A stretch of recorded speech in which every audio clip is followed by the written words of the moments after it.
අපි කාටවත් දැනෙමින් තියෙනවා මේ වෙලාව වෙනකොට මේ කලාපයේ සහ ලෝකයේ ඉන්න ආර්ථික බලවතුන් කීප දෙනෙක්ගේ ග්‍රහණයට අපේ රට නතු වෙමින් තියෙනවා කියලා.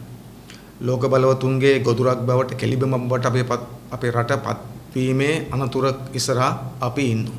විශේෂයෙන්ම පහුගිය ආණ්ඩුවගේ මේ ආණ්ඩුවෙත් ආර්ථික ප්‍රතිපත්තිය විදේශ ප්‍රතිපත්තිය විසින් මේ අනතුර අපේ රටට ඇති කරලා තියෙනවා කියලා අපි දකින්නේ. මත අපි කාටවත් මතකයි පහුගිය දවස්වල මේ කොරෝනා තියෙන අස්සෙම පහුගිය ඔක්තෝබර් 8 වෙනිදා චීනයේ ඉහළ පෙළේ දූත කණ්ඩායමක් හදිසියෙ ලංකාවට ආවා. ඒතර මේ කොරෝනා තියෙන වෙලාවක නිරෝධායන නීති පවා සලකන්නේ නැතුව තමයි උන් ලංකාවට ආවේ. ඒ එනකොට ඒක පිළිගන්නව ඇරෙන්න ලංකාවේ ආණ්ඩුවට වෙන කිසිවක් කළ හැකියාව තිබුණේ නැහැ. අපි දැක්කා පාර්ලිමේන්තුවේදී මේ ගැන කතා වෙනකොට සෞඛ්‍ය ඇමතිනිය පවිත්‍රා වර්ණරාජ්‍ය මහත්මිය මොතරම් පහසුරපත් වුණාද කියලා මේ අය නිරෝධායන නීති වලට පිටින් එනවයි කියන කාරණේ කියාගන්න. ඒ නිසා චීනයේ ඉහළ පෙළේ දූත මණ්ඩලය එනකොට උන් කිව්වා මේ කොමියුනිස්ට් පක්ෂයේ දෙවනියත් එක පිරිසක් එන්නේ. ඒ නිසා ඒගොල්ලෝ පිළිගන්නව වෙරෙන්න අපිට වෙන කරන්න දෙයක් නැහැ කියලා. ඒ නිසා අපිට දැනුණා ඒගොල්ලෝ එන එක ආණ්ඩුවට පිළිගන්නව හැර වෙන කිසිවක් කරන්න ඉඩකඩක් තිබුණේ නැහැ කියලා. ඒ වගේම මේ චීන දූත පිරිස ඇවිල්ලා ජනාධිපති මුණ ගැහිලා අගමැති මුණ ගැහිලා ආපහු චීනට ගිය ගමම්ම අපි දැක්කා ඉන්දියාව ඒකට ප්‍රතිචාර දැක්වුවා. ඉන්දියාව අපේ රටේ දකුණේ දිස්ත්‍රික්ක 4කට අලුතෙන් කොන්සල්වරයෙක් පත් කරා. ගාල්ල, මාතර, හම්බන්තොට, මොනරාගල කියන දිස්ත්‍රික්ක 4 බලන්න කොන්සල්වරයෙක් පත් කරා. එතකොට දැනටමත් අපි දන්නවා නුවර කොන්සල්වරයෙක් ඉන්නවා, යාපනයේ කොන්සල්වරයෙක් ඉන්නවා. එතකොට මේ දකුණේ දිස්ත්‍රික්ක 4 විශේෂ කරලා කෙනෙක් පත් කරන්නේ ඇයි? මේ කියන්නේ මහා ඇමතිලා පත් කරනවා වගේ ඉන්දියාව. එතකොට චීනය ලංකාවට ඇවිල්ලා ලංකාවේ කතා බහ කරලා ගිය ගමන්ම චීනය තමන්ගේ බලාධිපත්‍ය පෙන්වීම සඳහා තමයි දකුණට මේ බලපෑම් ගන්න. විශේෂයෙන්ම අපි කවුරුත් දන්නවා චීන ලංකාව තුල චීනයේ දේපල වැඩිපුර තියෙන දකුණට සම්බන්ධව හම්බන්තොට වරාය තියෙන දකුණේ. ඒ නිසා දකුණේ දිස්ත්‍රික්ක 4කට ඉන්දියාව කොන්සල්වරයෙක් පත් කරා. ඒ වගේම පහුගිය 15 වෙනිදා ඉන්දියානු මහා කොමසාරිස්තුමා අගමැතිතුමා මුණ ගැහිලා සාකච්ඡාවක් පැවැත්වුවා හදිසියේ. ඒ සාකච්ඡාවෙත් වාර්තා කළ ආණ්ඩුව පැත්තෙන් මේ සංවර්ධන ව්‍යාපෘති වලට ආධාර කිරීම පිළිබඳව සාකච්ඡා කරා කියලා. ඒ අතර දැන් කතාව වෙමින් තියෙනවා ඇමරිකානු රාජ්‍ය ලේකම් ඇමරිකා එක්සත් ජනපදයේ රාජ්‍ය ලේකම් මයික් පොම්පේ මහත්තයා ඉන්දියාව සංචාරකට එන මේ මාසය අග යාපු වෙලාවේ ලංකාවටත් එන නියමිතයි කියලා. දිනේ ලෙස සාමාන්‍යයෙන් හිතන් ඉන්නේ පහුගිය මේ ඉදිරි 27 වෙනිදා ඔක්තෝබර් 27 ලංකාවට ඒවි කියන බලාපොරොත්තුවක් තියාගෙන ඉන්නවා. එතකොට දැන් මේ පිට චීනෙන් ඇවිල්ලා යනවා. එතකොට ඉන්දියාවේකට ප්‍රතිචාර දක්වනවා. ඊට පස්සේ එක්සත් ජනපද රාජ්‍ය ලේකම් ලංකාවට එනවා. මේකෙන් පේන දේ තමයි අපේ රට මේ වෙලාවේ මේ ලෝක බලවතුන්ගේ කෙලිබමක් බවට මේ ලෝක බලවතුන්ගේ බලපෑමට යට කරලා තියෙනවා. ඒ නිසා ලංකාවේ ස්වාධීනත්වය බිඳ වැටෙමින් ලංකාව මේ ආර්ථික බලවතුන්ගේ දේශපාලන බලවතුන්ගේ ග්‍රහණයට යට කිරීමට පෞගේ කාලයක් තිස්සේ සහ මේ ආණ්ඩුවත් විශේෂයෙන්ම කටයුතු කරමින් ඉන්නවා කියන එක අපිට පේන්න තියෙනවා. දැන් ඇත්තට ගත්තොත් එහෙම දැන් මේ චීනය, ඉන්දියාව, එක්සත් ජනපද රාජ්‍ය ලේකම් ලංකාවට එන්නේ අපේ දුකසව බලන්නද? දැන් අපිට පේන තාලට මේ ලංකාවට එන්නේ අපේ දුකසව බලන්න නෙවෙයි. අපිත් එක්කලා තේ එකක් බීලා යන්නේ මේ එන්නේ. මේනේකේ අපිට පේන්නේ මේකේ අරමුණ තියෙන්නේ හැංගීම තියෙන්නේ අපිට නිකන් තමන්ගේ ඉඩම බලන්න එනවා වගේ. තමන්ට අයිති ඉඩමක් තියෙනවා, තමන්ට අයිති වත්තක් තියෙනවා, වත්ත බලන්න වත්තේ අයිතිකාරය එනවා. ඉඩම බලන්න ඉඩම අයිතිකාරය එනවා. ඒ චීන ලංකාවට එන්නේ තමන්ට අයිති වත්තක් මේ තියෙනවා, ඒක බලලා යනවා. එක්සත් ජනපදයේ එන්නේ ඒකට.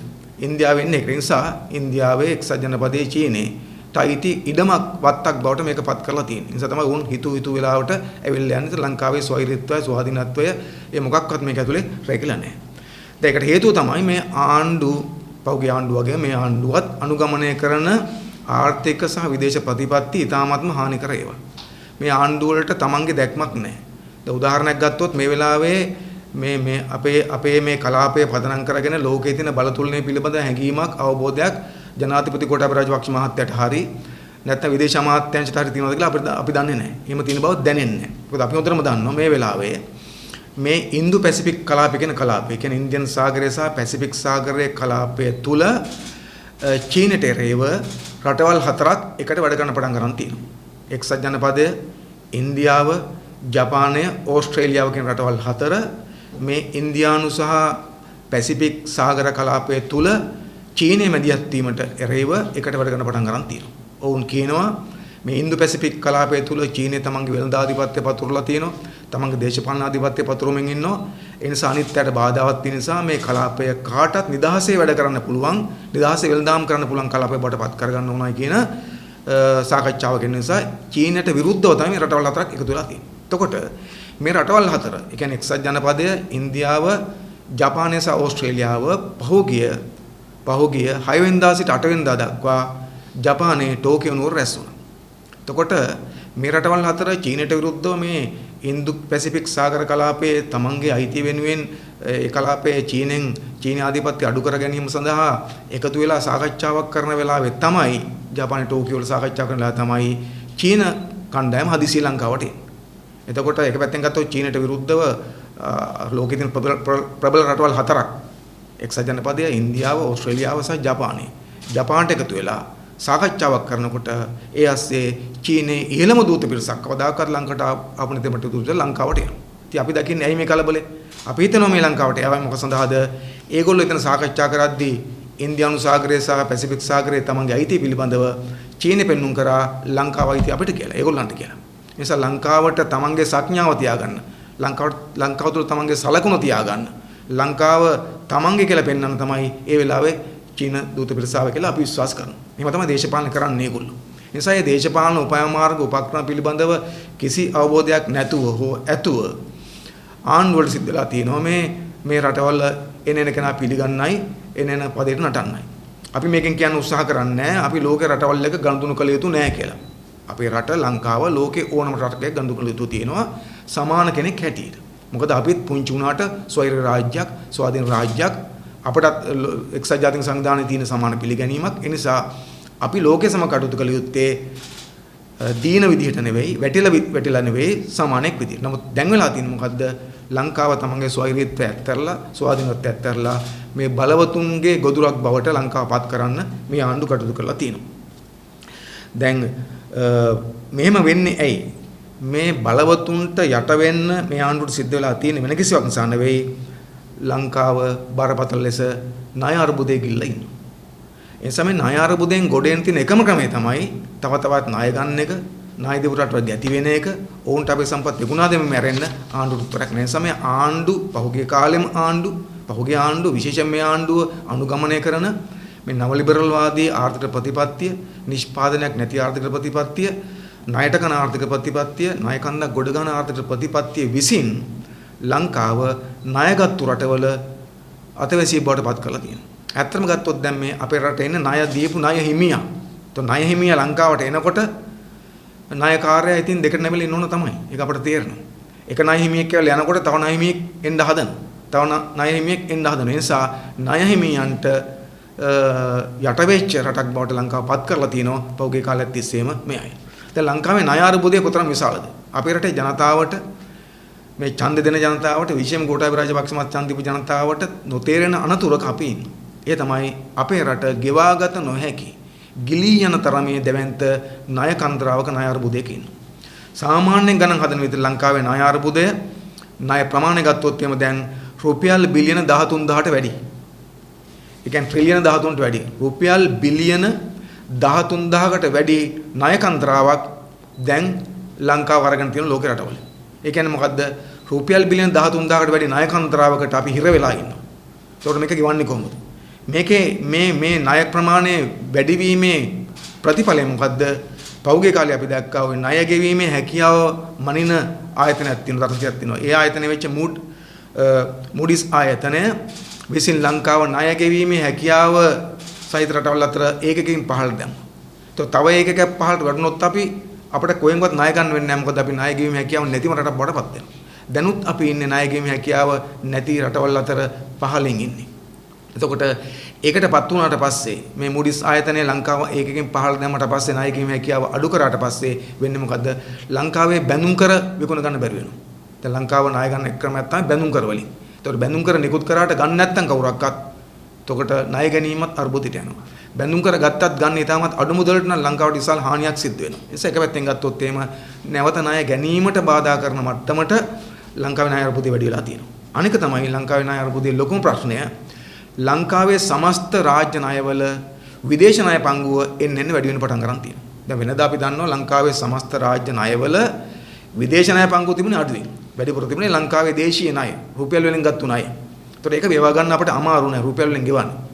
මුදල් අච්චු ගන්න එක හොඳ වැඩක් නෙවෙයි. මුදල් අච්චු ගෙවුවට පස්සේ අපි දන්නවා වෙන ප්‍රශ්න ගොඩක් එනවා ආර්ථිකේ. නමුත් සල්ලි අච්චු ගහලා ණය බෙරන්න පුළුවන් ආණ්ඩුවට ඕන. මොකද පහුගිය කාලේ අපි දැක්කා මේ ආණ්ඩුව විශාල වශයෙන් රුපියල් අච්චු ගැහුවා. හැබැයි ඩොලර් ප්‍රමාණය වැඩිුණාට පස්සේ ඩොලර් අච්චු ගහලා බේරන්න බෑ. අච්චු ගහන්න බෑ ලංකාවට ඩොලර්. ඩොලර් හම්බ කරන්න ඕන. දැන් අපි දන්නවා ලංකාවේ සමස්ත රාජ්‍ය ණය වලින් 48%කට වැඩිය තියෙන්නේ විදේශ ණය. ඩොලර් වලින් ගත්තු ණය. ඒ කියන්නේ රුපියල් බිලියන 13000ක් වෙච්ච 13000ට වැඩි වෙච්ච ණය වලින් 50%කට කිට්ටු ප්‍රමාණයක්ම තියෙන්නේ ඩොලර් වලින් ගත්තු ණය. ඒවා ඩොලර් වලින් ගෙවන්න ඕන. දැන් එතකොට අපි ගත්තු ණය පංගුව ඩොලර් වලින් ගත්තු ණය ප්‍රමාණය වැඩිුණාට පස්සේ මේ ණය ඩොලර් වලින් ගෙවනකොට ලංකාවට ලංකාවට ඩොලර් හම්බ කරන්නේ අපේ විදේශෙන් දාම තියෙන පාඩුවට. ලංකාවේ අපනයන බිඳ වැටලා තියෙන්නේ. කොරෝනා නිසා තවත් බිඳ වැටලා තියෙන නිසා අපි මුදල් උපයන්නේ නැතුව ඩොලර් උපයන්නේ නැතුව ඩොලරෙන් ණය ගෙවනවා නම් අපිට තියෙන මොකද්ද උත්තර දෙකයි ලංකාවට තියෙන්නේ. ලංකාව ආණ්ඩුවට තියෙන උත්තර දෙක තමයි එකක් නැවත ණය ගන්න එක නැත්නම් ණයට හිලවුල් ලෙස ලංකාවේ සම්පත් අපේ රටේ ඉඩම් අපේ රටේ වටිනා සම්පත් මේ ණයගත් වලට විකුණා දාන එක නැත්නම් දීලා දාන එක තමයි උත්තරේ. දැන් මේ වෙමින් පවතින්නේ කියලා තමයි අපට පේන්නේ. එතකොට මේකේ බරපතලම කාරණේ තමයි දැන් ඉදිරියේ ලංකාව කොච්චර තව ණය ගෙවිය යුතුද? දැන් අපි දන්නවා පහුගිය අවුරුද්දේ මේ අවුරුද්ද ආරම්භ වෙනකොට පහුගිය අවුරුද්දේ අග වෙනකොට ලංකාව ගෙවිය යුතු තිබුණා කල්පිරිච්ච ණයක් තිබුණා ඩොලර් බිලියන 1ක. ඒතර මේ ආණ්ඩුව කිව්වා ඒ ඩොලර් බිලියන 1කේ ණය ප්‍රමාණය ඒගොල්ලෝ ගෙවුවා කියලා. සවරින් බොන්ඩ් එකක් කියලා කියන්නේ. කල්පිරිච්ච ණය ප්‍රමාණයක් තිබ්බ එක ගෙවුවා කියලා. එතකොට ඩොලර් බිලියන 1ක ණය ප්‍රමාණයක් ගෙවුව ගමන්ම වෙන්නේ මොකද්ද? ලංකාවේ විදේශ මුදල් සංචිතය ඩොලර් බිලියන 1කින් අඩු වෙනවා. අපි ඒක විශාල ගාණක් නේ පුංචි ගාණක්. ඩොලර් බිලියන 5 6 වගේ ගණන් වලින් තියෙන්නේ. ඒතකොට ඒකෙන් එකක් අඩු වුණාම ඒක විශාල වශයෙන් ලංකාවට බලපානවා. රුපියල වැටෙන්න බලපානවා. දැන් ඊළඟ ප්‍රශ්න වල තියෙන්නේ මොකද්ද? ලබන අවුරුද්දේ ජූනි මාස වෙනකොට තවත් ණයක් කල් පිරෙනවා ඩොලර් බිලියන 1ක. දැන් ලබන අවුරුද්දේ ජූනි මාස වෙනකොට තව නැවත ඩොලර් බිලියන 1ක කල්පිරිච්ච ණයක් ගෙවන්න ලංකාවට සිද්ධ වෙනවා. ඊට අමතරව ලංකාව සාමාන්‍ය මාසිකව ලංකාවේ ණය පොලි වාරිකය විදේශ ණය පොලි වාරිකය සාමාන්‍යයෙන් ගත්තොත් එහෙම ඩොලර් මිලියන 400ක්. මාසික ණය පොලි වාරිකය ඩොලර් මිලියන 400ක්. එතකොට අවුරුද්දකට බැලුවොත් එම ණය පොලි වාරිකය සාමාන්‍යක ගත්තොත් එම ඩොලර් බිලියන 4.8ක්. කියන්නේ මිලියන 4800ක්. බිලියන 8යි බිලියන 4.8ක්. එතකොට දැන් සාමාන්‍ය වසරකට ගෙවන්න සිද්ධ වෙන සාමාන්‍ය ණය පොලි වාරිකයක් වෙච්ච ඩොලර් බිලියන 4.8ක් ගෙවන ගමන් තවත් බිලියන එකක් ගෙවන්න ගියාම ලබන අවුරුද්දේ අපි ගෙවිය යුතු සමස්ත ප්‍රමාණය බිලියන 5 පයින්නවා. එතකොට මෙතරම් දැවැන්ත ණයකන්තරාවක් ගෙවන්නේ කොහොමද මේ රට?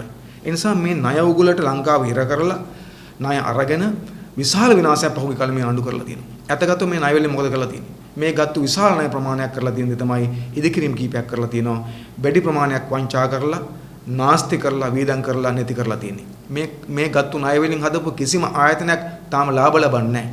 ආදායම් ලබන්නේ නැහැ. ඒ නිසා ණය ගෙවා ගන්න විදියක් නැතුව ඉන්නවා. අවසානයේ නිසා තමයි හම්බන්තොට වරාය චීන්ට නැවත අවුරුදු 99කට බදු දෙන්න සිද්ධ වුණේ මේ වෙච්ච අරබුදේ නිසා. ඒ නිසා මේ ණය අරබුදේ අපි දකින්නේ තා බරපතල එකක්. ඒ නිසා මේ ණයට කාලා ජීවත් වෙන, ණය මතම ජීවත් වෙන, පොලිය ගෙවීමට නැවත ණය ගන්න මේ ආර්ථිකය වෙනස් කරන්න නැතුව රටකට දෙපයින් ඉන්න බෑ. ගෝඨාභය රාජපක්ෂ මහත්තයලා ආවේ රටේ ආර්ථිකය හදනවා, කෘෂිකර්මාන්තය දියුණු කරනවා, නිෂ්පාදන වැඩි කරනවා කියන්නේ. දැන් මොකද්ද අවුරුද්දක් තිස්සේ කරපු දේ? කෘෂිකර්මාන්තය තව වැටලා තියෙන්නේ. වතු වගාව වැටලා තියෙන්නේ. කිසිම කර්මාන්තයක් කරලා නැහැ. තිබිච්ච කර්මාන්තයත් වහන සිද්ධ වෙලා තියෙනවා. ඒ වගේ තත්ත්වයක් තුල ණයට කන ආර්ථිකයක් ඇතුලේ මේ ඉරණ මැරෙන්න වෙන මොකුත් ඉතුරු වෙන්නේ නැහැ. ඒ නිසා ඒගොල්ලෝ කතා කරන දේශ ප්‍රේමීත්වය අපේකම් වගේ જાති ඔක්කොම වචන විතරයි, වේදිකාවල කතන්දර විතරයි. රටකට දේශ ප්‍රේම වෙන්න බෑ ණය කකා. රටකට ස්වාධීනව ජීවත් වෙන්න බෑ ණය ගන්න පටන් ගත්තොත් එහෙම. විශේෂයෙන්ම ගත්තම චීන වගේ රටවල ණය ගන්න පටන් ගත්තොත් එහෙම ගැති වෙන්න සිද්ධ වෙනවා. ඒ නිසා දැන් අපේ රට මෙන්න මේ ණය ගැනීමේ ණය උගුලට හිර වෙලා ගැති භාවයටපත් වෙලා තියෙනවා. පරාදීනත්වයටපත් වෙලා තියෙන නිසා මේ ණයගත්තු ප්‍රධාන රටවල් වල බලපෑමට යට වෙන්න ආණ්ඩුවට සිද්ධ වෙලා තියෙනවා. දැන් ඇත්තටම අපි බැලුවොත් එහෙම පහුගිය කාලේ දැන් චීන කණ්ඩායම ඔය පහුගිය 8 වෙනිදා ලංකාවට ආවා. මොකද සිද්ධ වුනේ? ලංකාවට ආවට පස්සේ මේ චීන දූත පිරිස ලංකාවට ආධාරයක් කරා කියලා ආණ්ඩුව කිව්වා. යෙන් වලින්. ඒ ආධාරය කීයද? ඒක ඩොලර් වලින් ගත්තොත් එහෙම ඩොලර් මිලියන 16.5ක ආධාරයක් කරලා තියෙනවා. ඩොලර් මිලියන 16.5. ඒක ඇත්තටම ගත්තොත් එහෙම අපේ රටේ මේ ණය ප්‍රමාණ සහ ආර්ථික රණ්ඩු ගත්තොත් එහෙම ඊටාම් පුංචි ගාණක්. හිඟන්නේකට දෙන ගාණක්. දැන් සාමාන්‍ය අපි දන්නවා අපේ රටේ ජනතාව ඔය බස් එකට හිඟන්නෙක් නැග්ගොත් එහෙම රුපියල් 20ක් විතර දෙනවනේ. ඒ වගේ ගාණක් තමයි මේක. සමේ හිඟන්නේකට දෙන ඔගේ පුංචි ගාණක් අපට දීලා හැබැයි ඒ වෙනුවට මොකද තියෙන්නේ? දැවැන්ත ණය ප්‍රමාණයක් අප මත පටවමින් ඉන්නවා. අපි දන්නවා මේ අවුරුද්ද පටන් ගන්නකොට මාර්තු මාසයේ අපේ රට මේ ආණ්ඩුව චීනෙන් ගත්තා ඩොලර් මිලියන 500ක් චීනෙන් ගත්තා.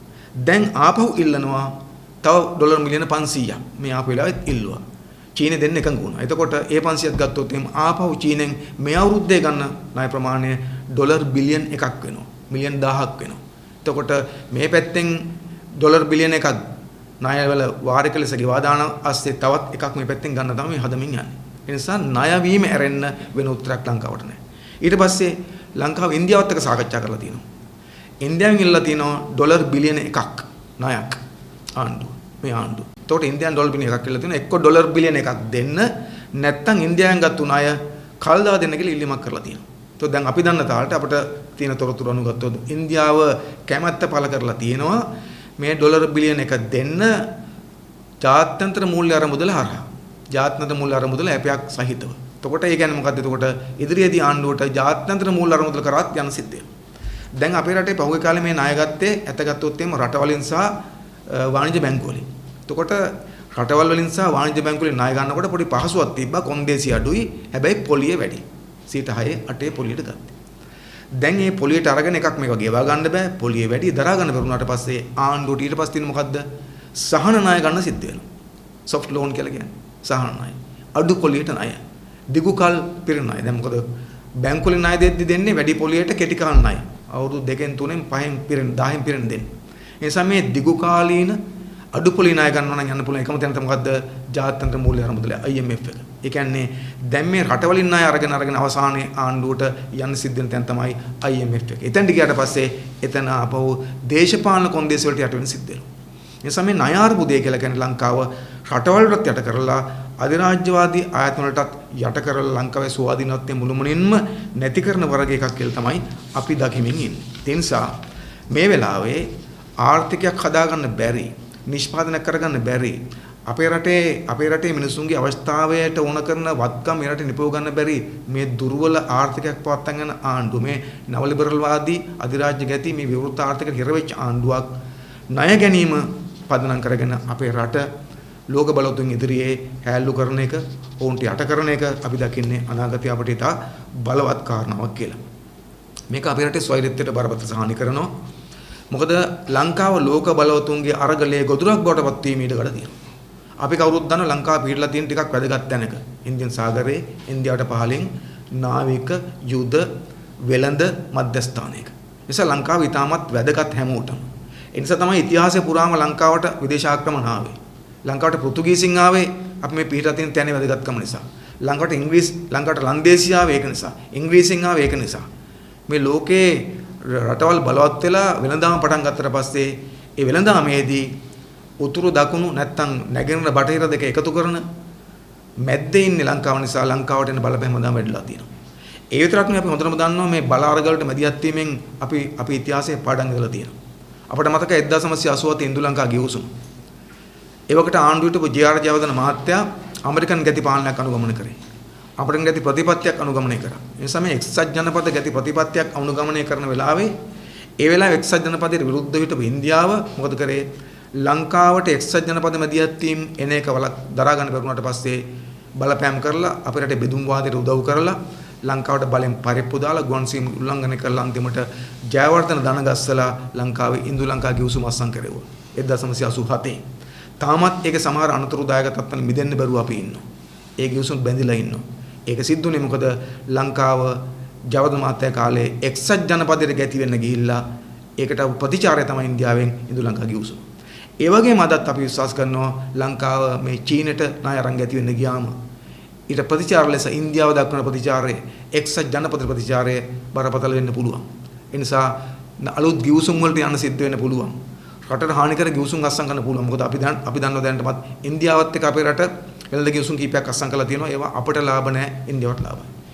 ඊට අමතරව එක්සත් ජනපදයේත් එක්ක අපිට ගිවිසුමක් අත්සන් කරලා තියෙන යුද ගිවිසුමක් ඇක්සා කියලා.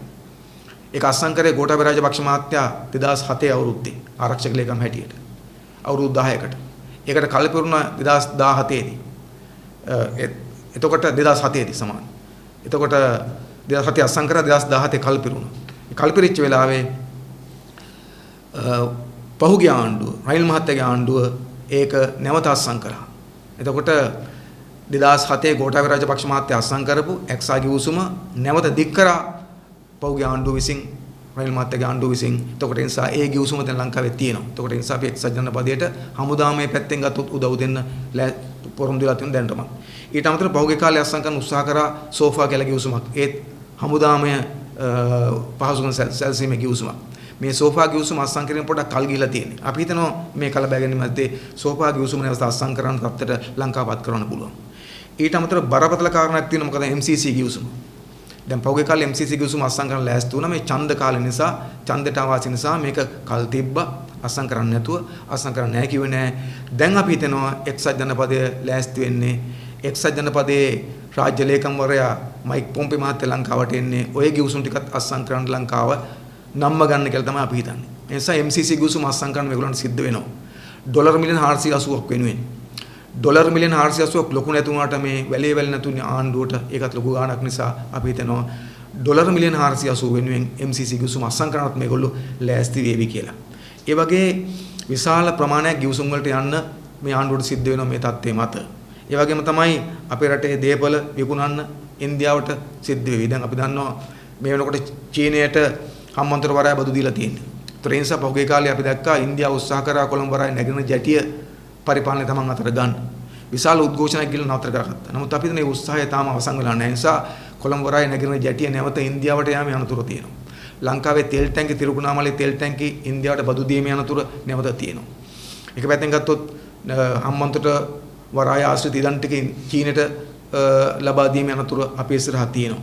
ඒ නිසා අපේ රටේ ඊඩම් සම්පත් දේපල බදු දෙන එක විකුණන එක ලියා දෙන එක ඇරෙන්න මේකට උත්තරයක් අපි හිතන්නේ ආණ්ඩුවට නැහැ. ඒ නිසා එකෙන් වෙන්නේ ඊට බරපතල මට්ටමට ලංකාවේ අපේ සම්පත් අපට නැති වෙනවා. දෙක ලංකාව මේ ලෝක බලවතුන්ගේ කෙලිබිමක් ඕන් විසින් අපේ රටේ දේපල සහ දේශපාලනයේ පාලනය කරන තත්ත්වයක් නිර්මාණය වීමේ ඉඩක් තියෙනවා. ඒත් අපි කලින් කිව්වා වගේම අපි මේ කියන්නේ අපි ලෝක රටවල් එකෙන් ගනුදෙනු කළ යුතු නැහැ කියලා නෙවෙයි. අපි ගනුදෙනු කළ යුතුයි. හැබැයි ඒකට අපිට ප්‍රතිපත්තියක් තියෙන්න ඕනේ. අපි හිතනවා අපේ රට මේ වෙලාවේ අනුගමනය කළොත් අපි දැවැන්ත රටක් නෙවෙයි. අපිට ලොකු බලයක් නැහැ. අපිට ලොකු ආර්ථික බලයක් නැහැ. අපිට යුද්ධ බලයක් නැති නිසා අපි කළ යුත්තේ කායයක්වත් සමාන තත්ත්වයක් තුල කටයුතු කිරීම. බැඳෙන්නේ නැතුව කටයුතු කිරීම. නොබැඳි ප්‍රතිපත්තියක් අපට ඕනේ. ලංකා විදේශ අමාත්‍යාංශයට තියෙන නොබැඳි ප්‍රතිපත්තියක්. අපි චීනට බැඳෙන්නත් ඕනේ නැහැ. ඉන්දියාවට බැඳෙන්නත් ඕනේ නැහැ. එක්සත් ජනපද බැඳෙන්නත් ඕනේ නැහැ. කවුරුත් මිත්‍රයන්ද සලකලා නොබැඳි ප්‍රතිපත්තියක් අනුගමනය කළ යුතු තියෙනවා. නමුත් දැන් තියෙන්නේ එහෙම නෙවෙයි. දැන් තියෙන්නේ නොබැඳි ප්‍රතිපත්තිය වෙනකොට දැන් තියෙන්නේ ගැති ප්‍රතිපත්තිය. ඇතගත ගැති ප්‍රතිපත්තියක් තියෙන. පරාදීන ප්‍රතිපත්තියක් තියෙන. ඇයි මේ ගැති ප්‍රතිපත්තිය? ණය ගත්තම ණයකාරයාට ගැති වෙන්න සිද්ධ වෙනවා. ගිවිසුම් ගන්න සිද්ධ වෙනවා. ගිවිසුම් ගැහුවාම ගිවිසුම් කාරයාට පරාදීන සිද්ධ වෙන නිසා අපි එක්සත් ජනපදයටයි ඉන්දියාවටයි චීනටයි ගැති වෙලා පරාදීනලා ජීවත් වෙන රටකට පත් කරලා තියෙන මේ රට. දැන් අපේ රටේ විදේශ ප්‍රතිපත්ති අතරම ගත්තොත් එහෙම කියන්න කනගාටු මේ විදිහට දැන් මේ දින මොකද්ද මේක ස්වාධීන ස්වෛරී අපේ අයිතිය රැගෙන අපේ ගරුත්වය රැගෙන එකක් නෙමෙයි මේ තියෙන්නේ මොකද්ද අර රාත්‍රී කාලේ පාරේ ඉඳලා කිසියම් මුදලකට තමන්ගේ ශරීරය විකුණන කාන්තාවගේ තත්ත්වයටපත් වෙලා තියෙනවා. සල්ලි හම්බ වෙනවා නම් විකුණනවා. එතනටපත් වෙලා තියෙනවා. ඒ නිසා අපේ රටට වෙලා තියෙන්නේ සල්ලි ගන්න පුළුවන් කෙනාට විකිරෙන තත්ත්වයටපත් වෙලා තියෙනවා. ඉතින් මේක ASCII තමයි ආණ්ඩුව බොරුවට පම්පෝරි ගහන්නේ දේශප්‍රේමීත්වය පිළිබඳව. ඇත්තටම ගත්තොත් එහෙම මේ කවුරක්වත් දේශප්‍රේමී නෙවෙයි. අඩු ගානේ ජාතිකවාදීත් නෙවෙයි. මේගොල්ලෝ දේශප්‍රේමීත් අඳුරන්නේ නැහැ. මේගොල්ලන්ගේ දේශප්‍රේමීත්වය මොකද්ද? ඡන්දේ කාලෙට ඡන්දේ ගන්න ජනතාව කුල්මත් කරවන්න වේදිකාවල දේශප්‍රේමීත්වය ගැන කෑගෝ ගහනවා. දේශප්‍රේමීත්වය කියලා ජාතිවාදය අවුස්සන. දේශප්‍රේමී නම් මොකක්ද වෙනව ගම තියෙන අපේ රටට ගෞරවයක් තියෙනවා. අපි ස්වාධීන වෙන්න ඕන. අපි ස්වෛරී වෙන්න ඕන. අපි කිසිම රටක් එක්ක අපට හානි කර ගිවිසුම් අසන්න නොකර ඉන්න අපිට පුළුවන්කම තියෙන්න ඕන. ලංකාව පාවා නොදී ඉන්න ඕන. ලංකාව ණය කරන්නේ නැතුව ඉන්න ඕන. ලංකාව යට කරන්නේ නැතුව ඉන්නවා. නමුත් වෙලා තියෙන්නේ මොකද්ද? ලංකාව ණය කරනවා, යට කරනවා, පාවා දෙනවා, ගිවිසුම් අස්සම් කරනවා, ලොක්කම් දෙකට නැමිලා පිළිගන්නවා. අර ණය හිමියනකොට ණයකාරයා ඉන්නා වගේ දෙකට නැමිලා පිළිගන්නවා. එතෙන්ට මෙරට වට්ටලා ගුරු දේශප්‍රේමීත්වයක් ගැන කතා කරන නිසා ඔය ආණ්ඩුවේ ඉන්න කවුරුවක්වත් දේශප්‍රේමීනෝ කෑ ගහන කට්ටිය අපිට මතකයි ඔය විපක්ෂින කාලේ ඒගොල්ලෝ කෑ ගැව්වා එක්සත් ජනපද භාණ්ඩ වර්ජනය කරනවත් කෑ ගැව්වා එක්සත් ජනපද සන්නාම වර්ජනය කරන්න කෑ ගැව්වා එක්සත් ජනපදයට හැබැයි එහෙම කෑ ගහපු කට්ටිය දැන් වෙලා තියෙන්නේ මොකද්ද ණය කීයක් කර හොයාගෙන මේ ලෝකෙ වටේ දුවන් සිද්ධ වෙලා තියෙනවා ඒ නිසා මේ ආණ්ඩු ආර්ථික ප්‍රතිපත්තියක් නැතුව මේ නව ලිබරල් වාදී වැළඳගත්තු ආණ්ඩු ලංකාව ණය උගුලක ගිල්ලීමෙන් අවසන් වෙන්නේ නැතුව ලංකාවේ ස්වෛරීත්වයට ස්වාධීනත්වයට හානි කරමින් ලංකාව කලාපීය ආර්ථික සහ දේශපාලන බලවතුන්ගේ ගොදුරක් බවට පත් කරලා තියෙනවා ඒක ඉතාම බරපතලයි. මේ අය තම තමන්ගේ වෙළඳ අයිතිය වෙනුවෙන් තම තමන්ගේ දේශපාලන බලය වෙනුවෙන් මේ කලාපයේ ගහ ගන්නකොට හැපෙනකොට ගැටෙනකොට ඒක ASCII තැලෙන්න වෙන්නේ අපේ රටවලට. ඒගොල්ලන් ගැටුම් වල මර්මස්ථාන බවට පත් වෙන අපේ රටවල්. ඒ නිසා මේ අපේ රටට මේගොල්ලෝ කරලා තියෙන විනාශය අපි ගත්තොත් එහෙම ඉතා බරපතල එක ජනතාව තේරුම් ගත යුතු කියලා විශ්වාස කරනවා. ඒ වගේම අවසාන වශයෙන් කියන්න දෙයක් තමයි මේ තත්ත්වයට එක්ක 20 වෙනි සංශෝධනයේ සම්බන්ධයි. දැන් මොකද ගෝඨාභය රාජපක්ෂ මහත්තයලා 20 වෙනි සංශෝධනය හරහා උත්සාහ කරමින් ඉන්නේ පාර්ලිමේන්තුව වග කියන්නේ නැති, මුදල් වලට වග කියන්නේ නැති, ඇමති මණ්ඩලයට වග කියන්නේ නැති, අධිකරණයට වග කියන්නේ නැති, ජනතාවට කොහොමවත් වග කියන්නේ නැති තනි පුද්ගලයෙක්ගේ ඒකාධිපති පාලනයක් හදන්න. ඇයි එහෙම එකක් වුණ වෙන්නේ? මේ ණය අරගෙන හිර වෙලා ලෝක රටවලට ලංකාව ලියා දෙන්න හදනකොට ලංකාවට අහිතකට ගිවිසුම් අස්සම් කරන්න හදනකොට ඒ ගිවිසුම් ජනතාවගෙන් අහලා අස්සම් කරන්න බෑ. ඒ වගේ ඒවා පාර්ලිමේන්තුව කතාලා කරන්න බෑ. එහෙනම් තනි බලයක් තියෙන්න ඕන තමන් කැමති ගිවිසුමක් අස්සම් කරන්න, තමන් කැමති ණය ගන්න, පාවා දෙන්න, ඉඩම් විකුණන්න, දේපල විකුණන්න, ගේන මුදල් කළමනාකරණය කරන්න නැතුව, විගණනය කරන්න නැතුව, එදිතරම් හොරකම් කරගන්න, නාස්ති කරන්න ඉඩකඩ තියෙනවා. ඒ නිසා තමයි මේගොල්ලෝ මේ දුබල මේ ආර්ථික ක්‍රමයේ පවත්තන් යන මේ ණය ආර්ථිකයේ පවත්තන් යන ණය ආර්ථිකයේ මත තමන්ගේ පරාදීනත්වය නිසා ලෝක රටවලට යට වෙලා ඉන්නකොට ඒ ලෝක රටවල් කියන ඕන දෙයක් ඉටු කරන්න ඕන කරන බලයක් ඕන. ඒ නිසා ඒ බලය ගැනීම තමයි විශ්ෙන් කරන්න හදන්නේ. නිසා මේ විශ්ෙන් කරන්න යන්නේ ගෝඨාභය රාජපක්ෂලා මොකද්ද? චීන කියන ඕන දෙයක් කර දීම සඳහා තමන් අතර බලය ගන්න. ඉන්දියාවිලන ඕන දෙයක් ජනතාව විරුද්ධ වුණත් පාර්ලිමේන්තු විරුද්ධ වුණත් ලබා දීම සඳහා තමන් අතර බලය ගන්න. එක්සත් ජනපදයේ ඉල්ලන ඕන දෙයක් ලබා දීම සඳහා බලය ගන්න. චීන ඉල්ලන ඕන දෙයක් ජනතාව කැමති වුණත් අකමැති වුණත් ලබා දීමට බලය ගන්න. ඒක තමයි ලෑස්ති නිසා මේ ඒකාධිපතිත්වයට ලෑස්ති වෙන්නේ වෙන කිසිවකට නෙවෙයි වැඩ කරන්න වෙයි මොකද්ද? රට පාවා දීමේදී ගිවිසුම් අස්සම් කිරීමේදී තව ණය ගැනීමේදී එල්ලෙවන ජනතා විරෝධයන් පාර්ලිමේන්තු විරෝධයන් පවා නොසලකා තනි මතයට වැඩ කරන්න නිසා එක පුද්ගලයෙක්ගේ පවුලක රජසැප වෙනුවෙන් බලය වෙනුවෙන් රටක් පවා දීලා රටක් යට කරලා ණය කරලා ඊට අමතරව රටක් මත ඒකාධිපතිත්වයක් පටවන්නත් උත්සාහ කරමින් නිසා අපි විශ්වාස කරනවා අපේ රටේ ජනතාව විශේෂම දේශපාලනයේ සංවේදීයි මේක තේරුම් ගත යුතු තියෙනවා. අපි ඉස්සරහ බරපතල අනතුරක් තියෙනවා. ඒ තමයි අපි ණය කන්දරාවක හිර වෙලා තියෙනවා. අපේ ස්වාධීනත්වයේ ස්වෛරත්වය නැතිවීමෙන් යනවා.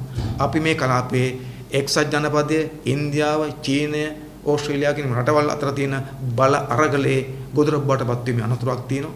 විශේෂයෙන්ම චීනය එක පැත්තකත් එක්සත් ජනපදයේ ඉන්දියාව, ඕස්ට්‍රේලියාව, ජපානය තව පැත්තකත් ඉඳන් කරන මේ බල අරගලයේදී ඒ බල අරගලයේ මැද්දට අපි හිර වුණොත් ඒක අපිට ඉතාමත් හානිකර වෙන්න පුළුවන්කම තියෙන නිසා මේ තත්ත්වය තේරුම් ගත යුතු තියෙනවා. නිසා මේ තත්ත්වය පරද්දන්න ඕන. නිසා අපි විශ්වාස කරනවා මේක පරද්දන්න ඉස්සෙල්ලාම මේ පිළිබඳව සමාජය තුළ ජනතාව තුළ කිසියම් මතයක් හැඟීමක් හදන්න ඕන. නිසා අපි උත්සාහ කරන්න ඒක හදන්න. ඉතින් අපිට මේ කොරෝනා තත්ත්වයෙන් බාධා කරමින් තිබුණා වුණත් අපි හිතනවා මේ අනතුරු බරපතල නිසා මේ අනතුරු පිළිබඳව ජනතාව දැනුවත් කළ යුතුයි කියලා තියාරුමෙන් තමයි අපි මේ සාකච්ඡාව තිබ්බේ. ඉතින් අපි ඔබෙන් ඉල්ලා සිටිනවා මේ අනතුරේ බරපතලකම සලකලා මේ පිළිබඳව ජනතාව දැනුවත් කිරීමට මැදිහත් වෙන්න කියලා. අපි ජනතාවෙන් ඉල්ලා සිටිනවා මේ පිළිබඳව දැනුවත් වෙන්න, අධ්‍යයනය කරන්න, හොයන්න, ආණ්ඩුවේ සුරංගනා කතාවලට රැවටෙන්නේ නැතුව අපේ රට වෙන්න යන ඇත්ත අනතුරු පිළිබඳව අවදියෙන් ඉන්න එක පරද්දන්න ලෑස්ති වෙන්න කියලා අපි ඉල්ලීමක් කරනවා.